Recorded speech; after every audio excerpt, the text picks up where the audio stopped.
The night stretches differently when you're alone with it. The hours move, but they don't pass in any meaningful way. You're awake, but not really present, just existing in the space between sleep and thought. And the room around you holds everything you're not saying, everything you're not letting yourself think about directly. You could stay there indefinitely, in that suspended state where nothing is required of you, where you don't have to be anything or do anything, or face what's actually happening. But eventually, your body makes demands that your mind can't override. Thirst, hunger, the need to move, to use the bathroom, to stand up and feel your feet on the floor. These physical requirements are small mercies in their way. They pull you out of your head for a moment, force you into the most basic actions. You drink water because your mouth is dry. You eat something because your stomach is empty. Not because you're hungry in any real sense, but because the body needs fuel, whether you care about it or not. There's something stabilizing about attending to these fundamental things.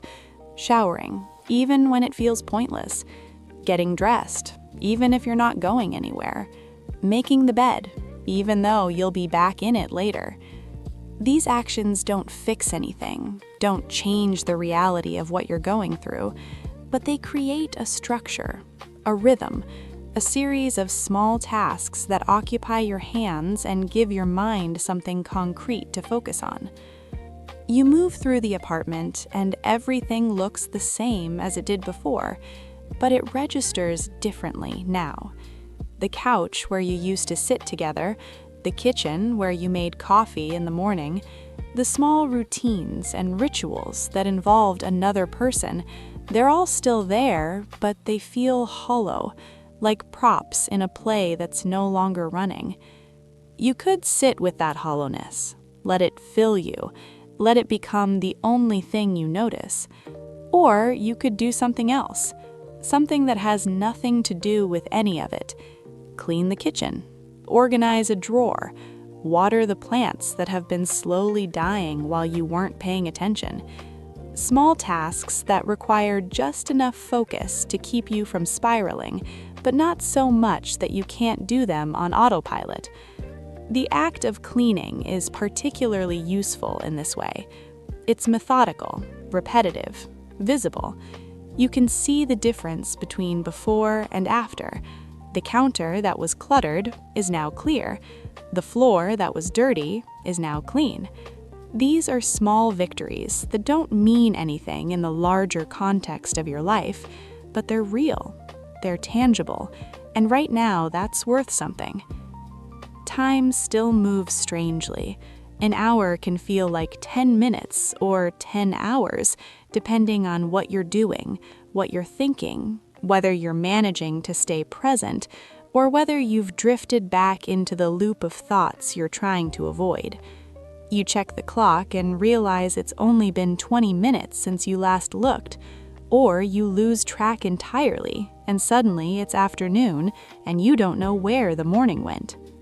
You think about leaving the apartment, going somewhere, doing something that involves other people, or at least the presence of other people nearby.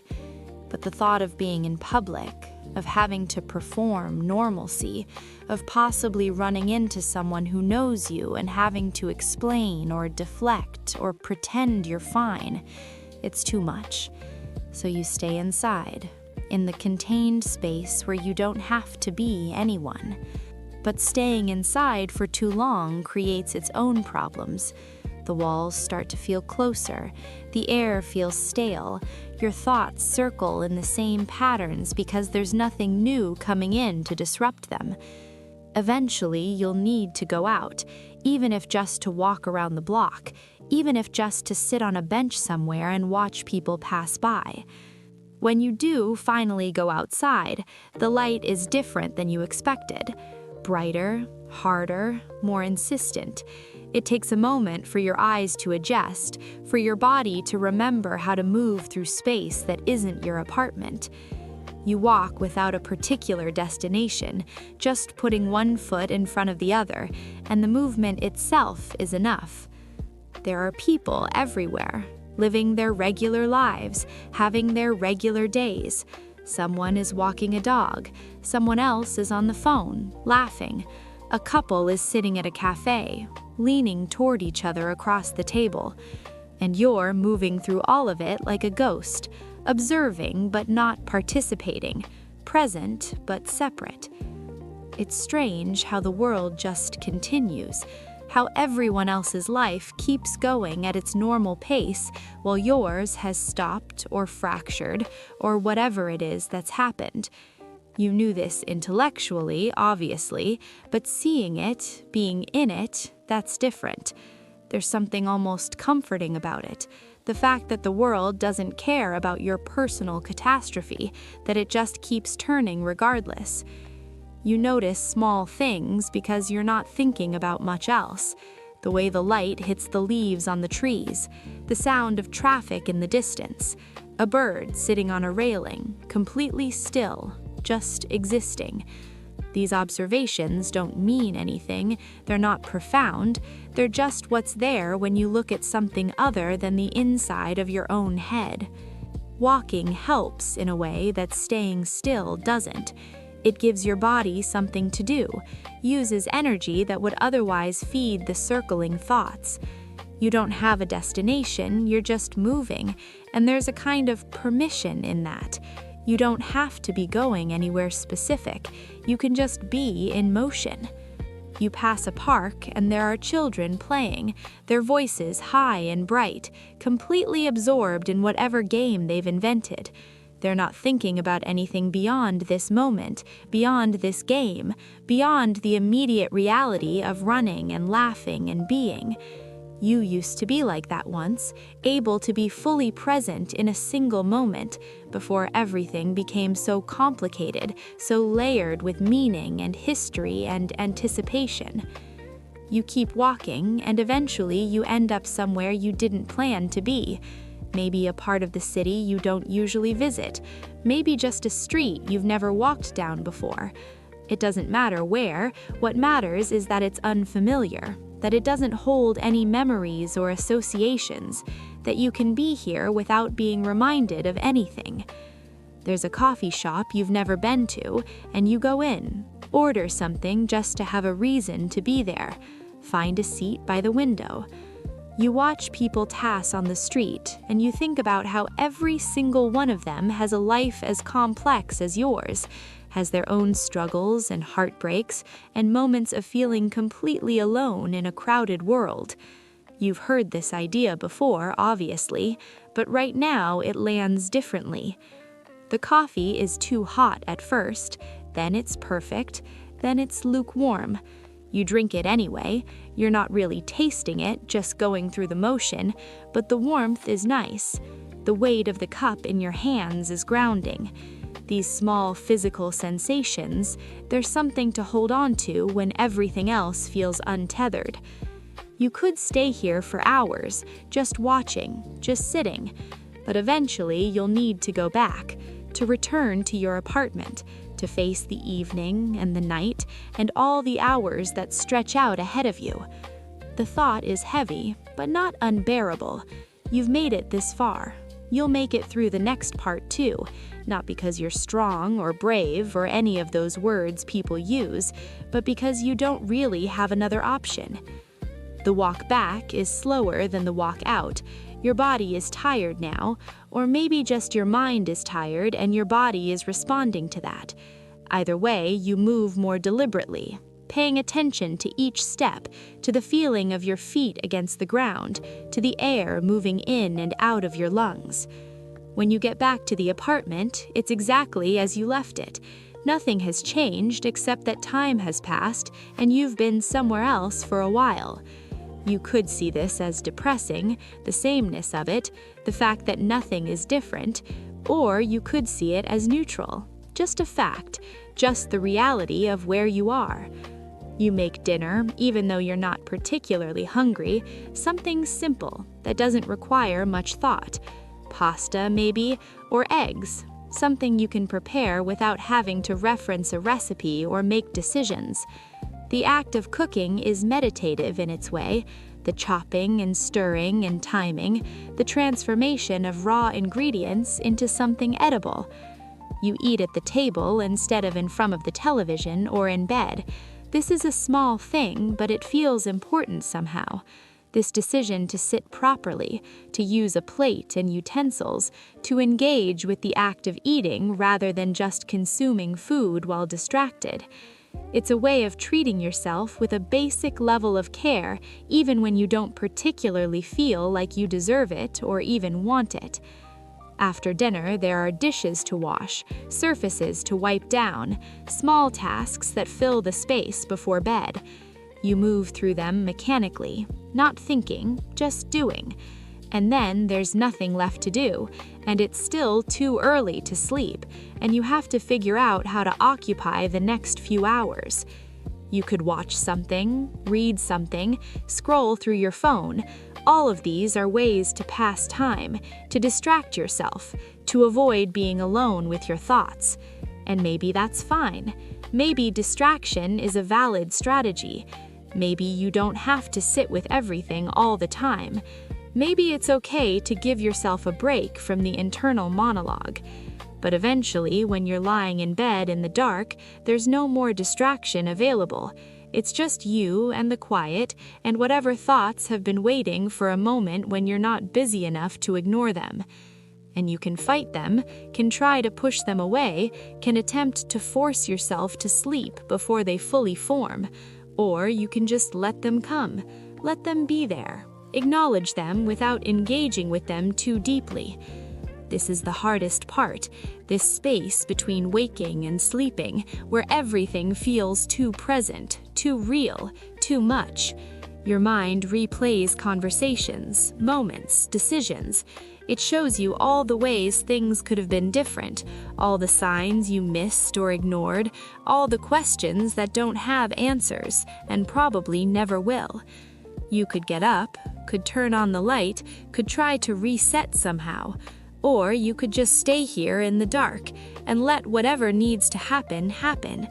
Let yourself feel whatever you're feeling without trying to fix it or change it or make it go away.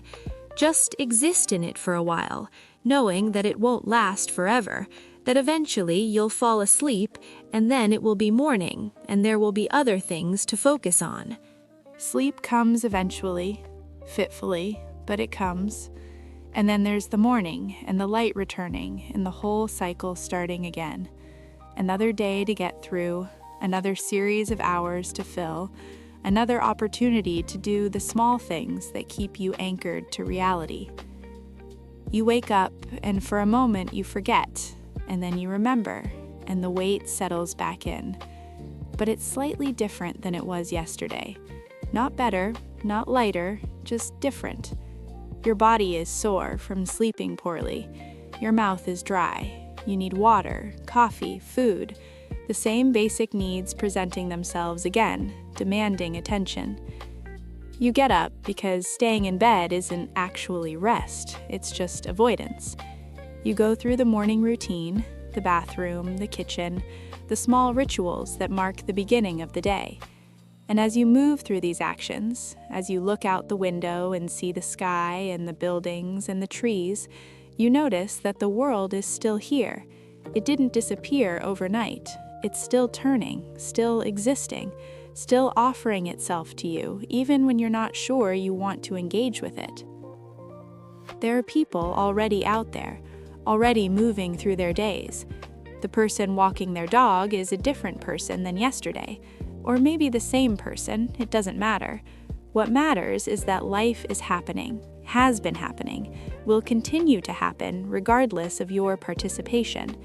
And there's something steadying in that, something that reminds you that you're part of something larger than your own experience, that the world contains multitudes and you're just one small part of it. You think about what you'll do today. Maybe you'll go out again, walk somewhere different, sit somewhere new. Maybe you'll stay in and work on something with your hands, organize something, create some small sense of order in your immediate environment. Maybe you'll call someone, reach out, admit that you're struggling without making it their problem to solve. Or maybe you'll just move through the day the same way you moved through yesterday, doing the minimum required to take care of yourself, allowing the hours to pass without trying to make them mean something. Maybe that's enough for now. Maybe getting through is enough, and everything else can wait until you're ready for it. The light changes as the morning progresses, becoming warmer, softer, more diffuse. You watch it move across the floor, marking time in a way that's visible and real.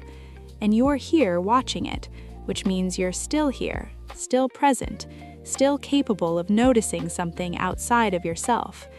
This noticing, this attention to what's external rather than internal, it's a small shift, but it matters. It means you're not completely lost in your own head, not entirely consumed by what you're going through. You're still capable of seeing the world, of registering that it exists independently of your pain, of your confusion, of your sense of everything having fallen apart. You make more coffee, stand at the window while it brews, look out at the street below.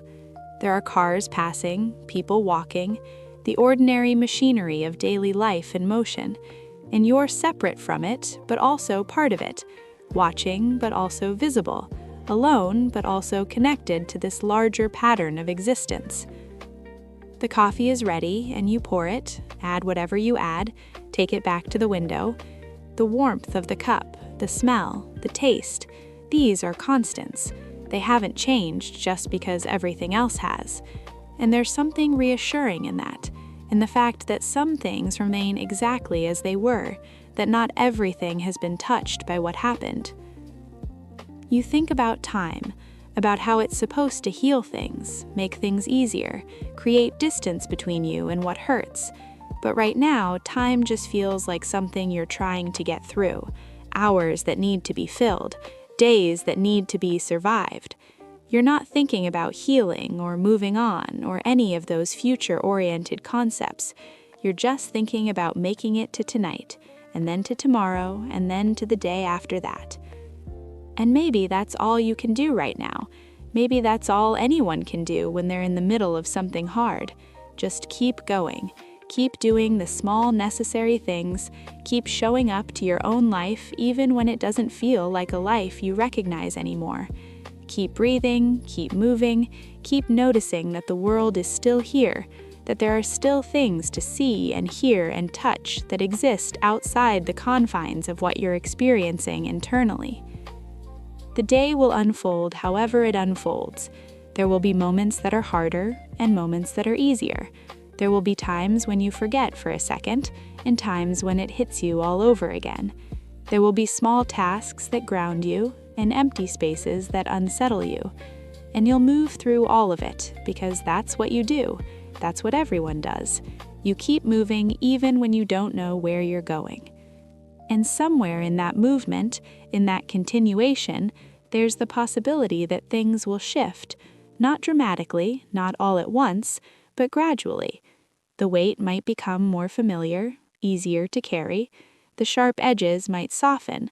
The moments of forgetting might become more frequent. Or maybe none of that will happen for a long time. Maybe you'll be in this for weeks, months, however long it takes. But what you know, what you can hold on to, is that there are things that remain constant. The light still comes back every morning. The coffee still tastes the same. The street outside your window still has people moving through it. The world is still here, still real, still offering itself in small ways even when you're not ready to fully engage with it. And that's something. That's enough for now.